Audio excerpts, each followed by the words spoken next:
कनिष्ठ महाविद्यालयीन शिक्षकांच्या प्रलंबित मागण्यांसाठी धुळे जिल्हा कनिष्ठ महाविद्यालयीन शिक्षक संघटनेच्या वतीने जिल्हाधिकाऱ्यांना निवेदन। राज्यातील कनिष्ठ महाविद्यालयीन शिक्षकांच्या प्रलंबित मागण्या आजपर्यंत प्रलंबित असून या संदर्भात शासनास वारंवार निवेदन देऊन देखील यावर तोडगा निघालेला नाही। त्यामुळे राज्यभरातील कनिष्ठ महाविद्यालयीन शिक्षकांनी आंदोलनाची भूमिका घेतली असून धुळ्यात आज जिल्हाधिकाऱ्यांना कनिष्ठ शिक्षक संघटनेच्या वतीने निवेदन देण्यात आले।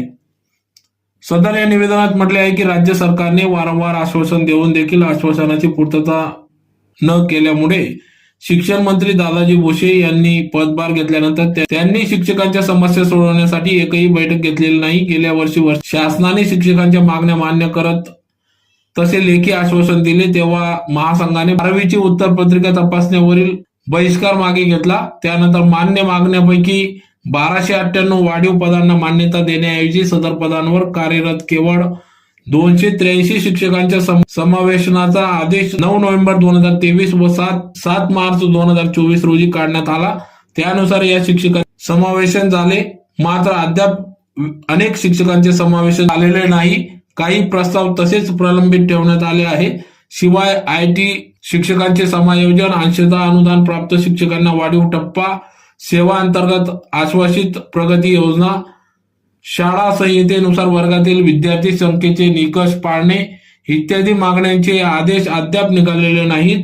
तसेच जुनी पेन्शन योजना लागू करणे, वेतन वाढ करणे, निवृत्तीचे वय 60 करणे, 11वीची ऑनलाईन प्रक्रिया रद्द करणे, शिक्षकांची सर्व रिक्त पदे भरणे, शिक्षकांना अशैक्षणिक कामे देणे थांबविणे, शिक्षण क्षेत्रातील भ्रष्टाचार दूर करणे आदी मागण्यांसाठी आंदोलन करण्यात आले।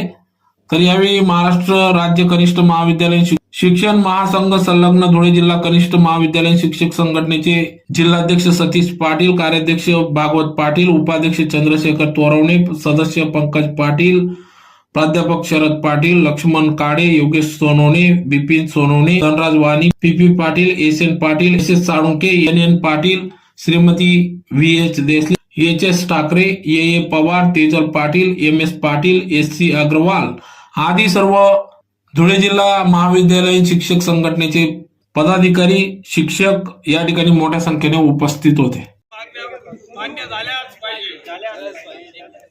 चालू द्या।